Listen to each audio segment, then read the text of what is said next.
মৰমৰ ছাত্ৰ-ছাত্ৰীসকল, MK World চেনেলটোলৈ আকৌ এবাৰ সকলোকে স্বাগতম জনাইছোঁ।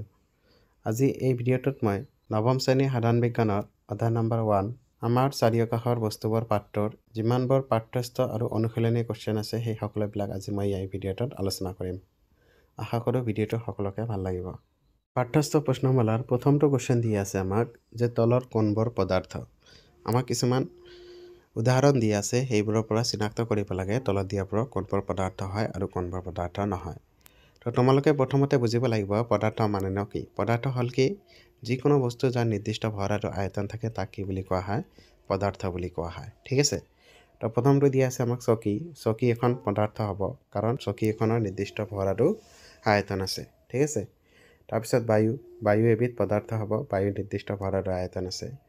কিন্তু প্ৰেমটো আমাৰ পদাৰ্থ নহয়। প্ৰেমটো হ'ল এটা অসমীয়া শব্দ, ইয়াৰ কোনো ভৰ নাই আৰু আয়তন নাই, গতিকে প্ৰেমটো আমাৰ পদাৰ্থ হ'ব নোৱাৰে।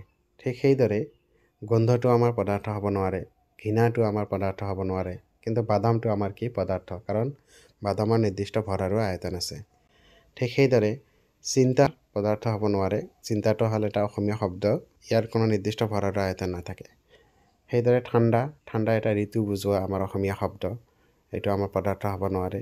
তাৰপিছত কৈছে ঠাণ্ডা পানীয় মানে ইয়াত কি কৈছে, ঠাণ্ডা পানীয় মানে বুজাইছে ক'ল্ড ড্ৰিংকছবিলাক যে আছে সেইবিলাকৰ কথা কৈছে, যে বিভিন্ন ছফ্ট ড্ৰিংকছ যিবোৰ আমি খাওঁ গৰমৰ দিনত সেইবোৰৰ কথা কৈছে।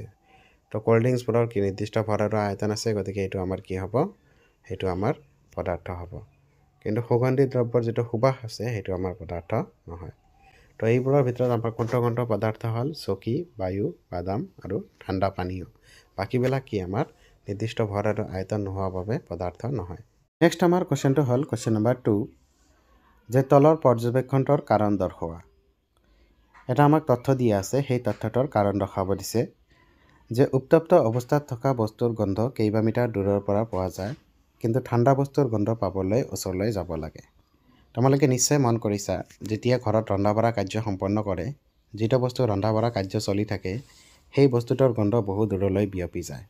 কিন্তু ঠাণ্ডা বস্তুৰ এটা গোন্ধ পাবলৈ আমি ওচৰত যাব লাগে। এইটো কিয় হয় সেইটোৰ কাৰণ দৰ্শাব লাগে। ঠিক আছে।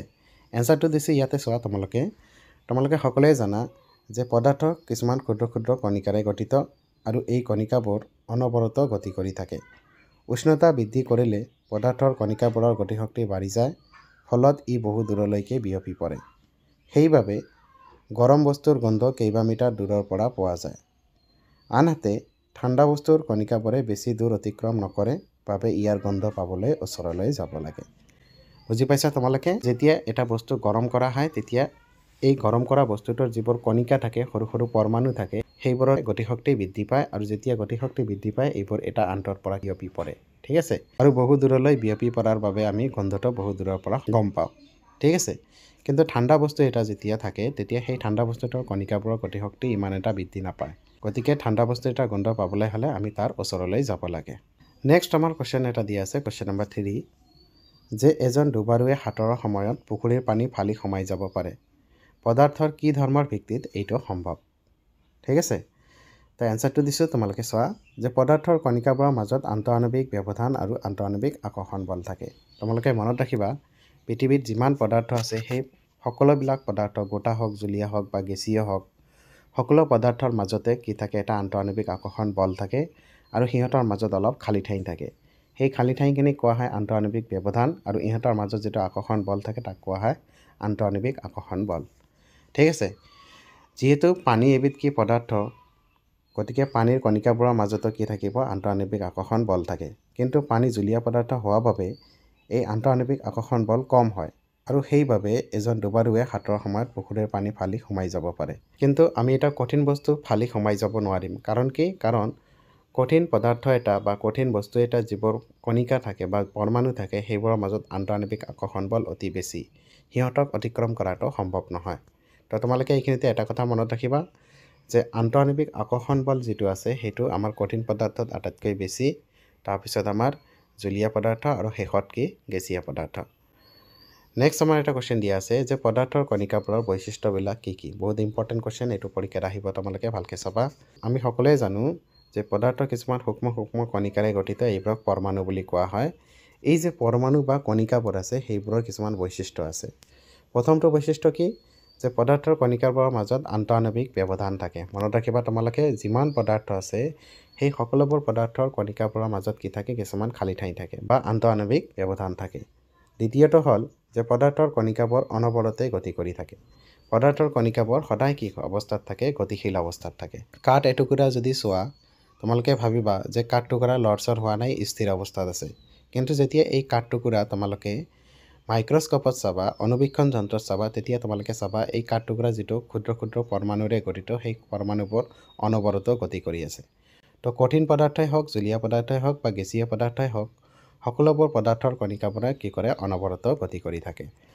তৃতীয়টো যিটো বৈশিষ্ট্য দিয়া আছে সেইটো হ'ল যে পদাৰ্থৰ কণিকাবোৰৰ মাজত আন্তঃআণৱিক আকৰ্ষণ বল থাকে। এইটো মই অলপ আগতে ক'লোঁ যে পৃথিৱীত যিমান পদাৰ্থ আছে সকলোবোৰ পদাৰ্থৰ কণিকাৰ মাজত কি থাকে আন্তঃআণৱিক আকৰ্ষণ বল থাকে। আৰু এইটোও কৈছিলোঁ তোমাক অলপ আগতে যে কঠিন পদাৰ্থ যিটো আছে সলিড অৰ্থাৎ কঠিন পদাৰ্থ সেই পদাৰ্থবোৰৰ আন্তঃআণৱিক আকৰ্ষণ বল অতি বেছি। আৰু তাৰপিছত আমাৰ জলীয় পদাৰ্থ আৰু শেষত আমাৰ কি গেছীয় পদাৰ্থ। পৰীক্ষাত যদি কোৱেশ্চন আহে যে পদাৰ্থৰ যে তিনিটা ভৌতিক অৱস্থা আছে গোটা জলীয় আৰু গেছীয় সিহঁতক আন্তঃআণৱিক আকৰ্ষণ বলৰ ক্ৰমত যদি সজাব দিয়ে তেনেহ'লে গোটা পদাৰ্থ আন্তঃআণৱিক আকৰ্ষণ বল আটাইতকৈ বেছি হ'ব, তাৰপিছত জলীয় আৰু শেষত কি হ'ব আমাৰ গেছীয় হ'ব। নেক্সট আমাৰ প্ৰশ্নাৱলী পেজ নম্বৰ 6ত দিয়া আছে। তোমালোকে চাবা কিতাপত পেজ নম্বৰ 6ত এটা কোৱেশ্চন দিয়া আছে 1 নম্বৰ কোৱেশ্চন। কোৱেশ্চনটো পিছত দিছে প্ৰথমতে এটা ডেফিনেশ্যনে দি দিছে ইহঁতে যে পদাৰ্থৰ প্ৰতি একক আয়তনৰ ভৰৰ পৰিমাণকে কি বুলি কোৱা হয় ঘনত্ব বুলি কোৱা হয়। পৰীক্ষাত আহিব পাৰে যে ঘনত্ব কাক বোলে। তো ইয়াতে দিয়া হৈছে কি যে পদাৰ্থৰ প্ৰতি একক আয়তনৰ যিটো ভৰ হ'ব সেই ভৰটোৰ পৰিমাণকে কি বুলি কোৱা হয় ঘনত্ব বুলি কোৱা হয়। আৰু ঘনত্বক আমি সৰু হাতৰ ডি আখৰেৰে বুজাওঁ, ঠিক আছে। আৰু কোনো এটা বস্তুৰ যি ভৰ থাকে সেই ভৰটোক যদি আমি বস্তুটোৰ আয়তনেৰে ভাগ কৰোঁ তেনেহ'লে যিটো মান পোৱা যায় সেই মানটোক আমি কি ঘনত্ব বুলি কওঁ। সেইবাবে ইয়াত লিখা হৈছে ঘনত্ব ইজিকেল টু ভৰ বাই আয়তন, ঠিক আছে। তাৰপিছত ইয়াতে এটা কোৱেশ্চন দিছে যে তলৰ পদাৰ্থবোৰ ঘনত্বৰ ঊৰ্ধ্বক্ৰমত সজোৱা, ঠিক আছে। কি কি দিছে আমাক বায়ু দিছে, তাৰপিছত আমাক চিমনিৰ পৰা ওলোৱা ধোঁৱা দিছে, মৌ দিছে, পানী, চকমাটি, কপাহ আৰু লো, ঠিক আছে। যিবোৰ পদাৰ্থ দিছে আমাক সেই পদাৰ্থবোৰক যদি আমি ঘনত্বৰ ঊৰ্ধ্বক্ৰমত সজাওঁ তেনেহ'লে আমাৰ ক্ৰমটো হ'ব কি চিমনিৰ পৰা ওলোৱা ধোঁৱা, তাৰপিছত বায়ু, তাৰপিছত কপাহ, পানী, মৌ আৰু শেষত হ'ব কি আমাৰ লো আৰু তাৰ আগত হ'ব আমাৰ কি চকমাটি।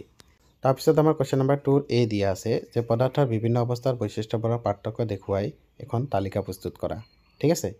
মুঠতে তোমালোকক গোটা পদাৰ্থ জলীয় পদাৰ্থ আৰু গেছীয় পদাৰ্থৰ মাজত যিটো পাৰ্থক্য আছে সেই পাৰ্থক্যটো লিখিব দিছে। বহুত ইম্পৰ্টেণ্ট কুৱেশ্যন পৰীক্ষাত আহিব পাৰে। যিকোনো দুটা তুলনা কৰিব দিব পাৰে, গোটাৰ লগত জলীয় তুলনা কৰিব দিব পাৰে বা জলীয়ৰ লগত গেছীয় তুলনা কৰিব দিব পাৰে, ঠিক আছে। তো তোমালোকে চোৱা 1 নম্বৰটো যে গোটা পদাৰ্থৰ নিৰ্দিষ্ট আকৃতি আৰু আয়তন থাকে, ঠিক আছে। কিন্তু জলীয় পদাৰ্থৰ নিৰ্দিষ্ট আয়তন আছে যদিও কিন্তু নিৰ্দিষ্ট আকৃতি নাই। আৰু গেছীয় পদাৰ্থৰ নিৰ্দিষ্ট আকৃতি আৰু আয়তন দুয়োটাই নাই। তাৰপিছত চোৱা তোমালোকে যে যিটো গোটা পদাৰ্থ আছে সেই পদাৰ্থবোৰৰ আন্তঃকণিকাৰ আকৰ্ষণ অতি বেছি, মানে আন্তঃআণৱিক আকৰ্ষণ বল অতি বেছি। কিন্তু জলীয় পদাৰ্থৰ যিটো আন্তঃকণিকাৰ আকৰ্ষণ আছে বা আন্তঃআণৱিক আকৰ্ষণ বল আছে সেইটো কি মধ্যমীয়া প্ৰকৃতিৰ। আৰু গেছীয় পদাৰ্থৰ যিটো আন্তঃআণৱিক আকৰ্ষণ বল আছে সেইটো কি একেবাৰে কম বা অতি নিম্নমানৰ। তৃতীয় পাৰ্থক্যটো দিছে আমাক যে যিটো গোটা পদাৰ্থ আছে সেই গোটা পদাৰ্থৰ কণিকাবোৰৰ মাজত যিটো ব্যৱধান সেই ব্যৱধানটো অতি কম, ঠিক আছে। কিন্তু জলীয় পদাৰ্থৰ যিটো কণিকা আছে সেইবোৰৰ মাজত ব্যৱধান মধ্যমীয়া প্ৰকৃতিৰ আৰু গেছীয় পদাৰ্থৰ যিবোৰ কণিকা আছে সেইবোৰৰ মাজত ব্যৱধান অতি বেছি। তাৰপিছত চতুৰ্থ পাৰ্থক্যটো দিছে আমাক যে গোটা পদাৰ্থ দৃঢ় হয় আৰু সংকোচন নঘটে, ঠিক আছে। কিন্তু জলীয় পদাৰ্থ কি আমাৰ দৃঢ় নহয় আৰু সামান্য সংকোচন ঘটে।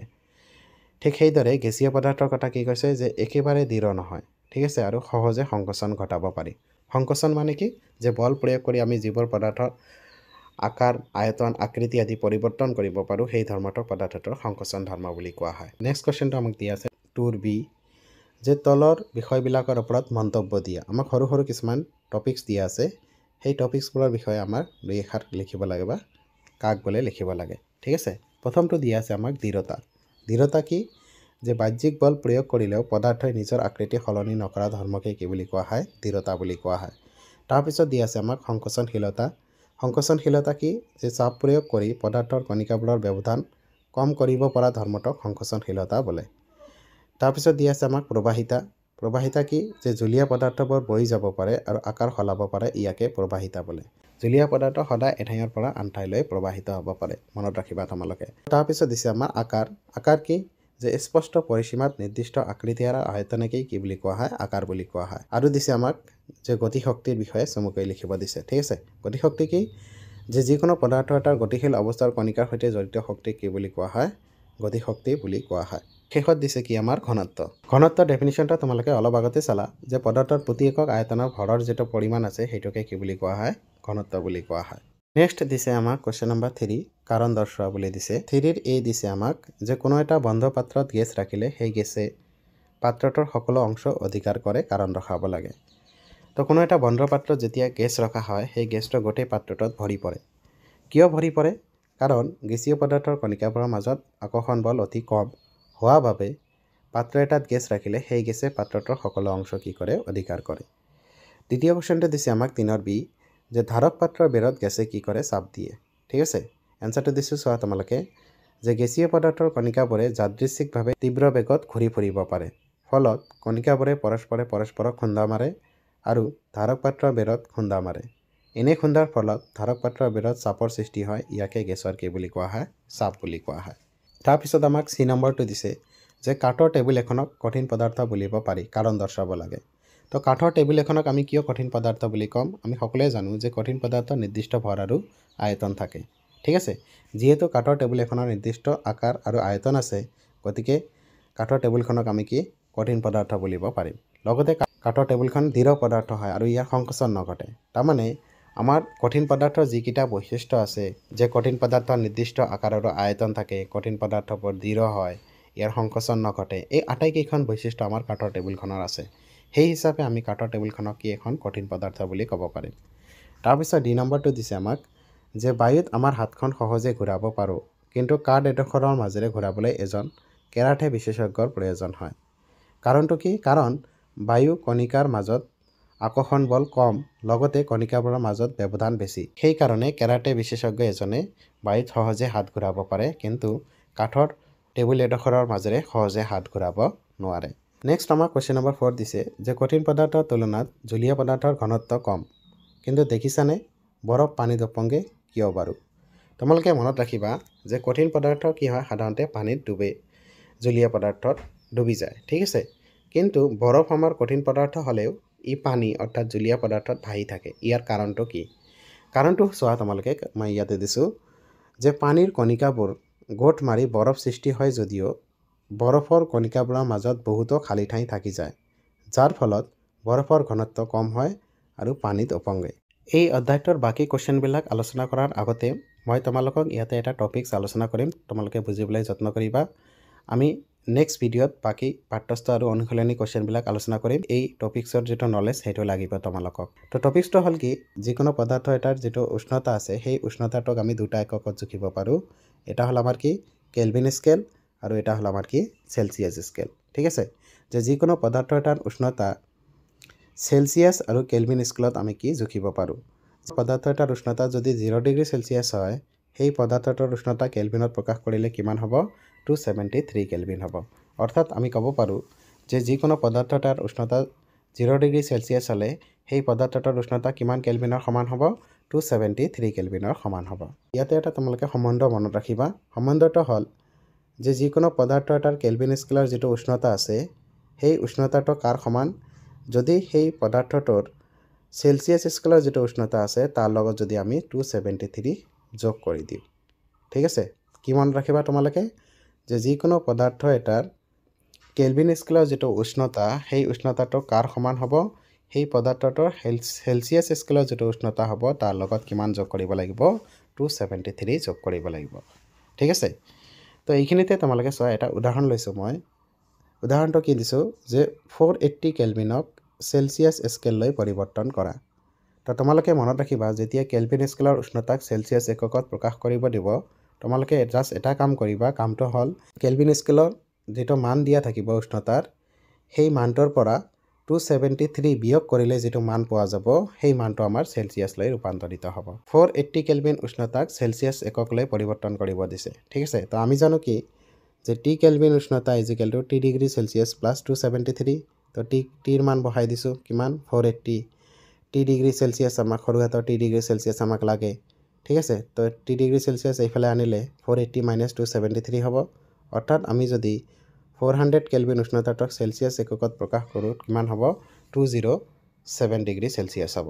আৰু এটা উদাহৰণ লৈছোঁ চোৱা ইয়াতে 207 ডিগ্ৰী সেলসিয়াসক কেলভিন স্কেললৈ পৰিৱৰ্তন কৰা যিকোনো পদাৰ্থ এটাৰ উষ্ণতা যদি আমাক সেলসিয়াস এককত দিয়া থাকে আৰু ইয়াক যদি কেলভিনত প্ৰকাশ কৰিব দিয়ে তোমালোকে এটাই কাম কৰিব লাগিব সেই সেলসিয়াস স্কেলত যেটো মান দিয়া আছে তাৰ লগত সদায় 273 যোগ কৰিব লাগিব ইয়াতে চোৱা তোমালোকে আমাৰ যেটো সম্বন্ধ আছিল কি আছিল যে T কেলভিন উষ্ণতা কাৰ সমান হয় T ডিগ্ৰী সেলসিয়াস প্লাস 273 ইয়াত সেলসিয়াস এককত মান দিয়া আছে অৰ্থাৎ T ডিগ্ৰী সেলসিয়াসৰ মান কিমান দিয়া আছে 207 ঠিক আছে এটোটো আমাৰ ফৰ্মুলাৰ 273 তো ইয়াৰ পৰা যদি আমি কেলভিন উষ্ণতাৰ মান ওলাই লওঁ হেতু মান কিমান হ'ব 207 প্লাস 273 207 ডিগ্ৰী সেলসিয়াস যেটো মান আছিল তাৰ লগত আমি কিমান যোগ কৰিলো 273 যোগ কৰিলো আৰু যোগ কৰাৰ ফলত এই ডিগ্ৰী সেলসিয়াস মানটো কিহত আমাৰ পৰিৱৰ্তন হৈ গল হেতু আমাৰ কেলভিনত পৰিৱৰ্তন হৈ গল আৰু মানটো ইয়াত কিমান আহিছে 480 কেলভিন আহিছে ঠিক আছে আশা কৰো আজিৰ ভিডিওটো তোমালোকক ভাল লাগিব যদি ভিডিওটো তোমালোকক ভাল লাগে তেন্তে চেনেলটো নিশ্চয় সাবস্ক্ৰাইব কৰিবা আৰু ভিডিওটো তোমাৰ লগৰক শেয়াৰ কৰিবা থ্যাংক ইউ সকলোকে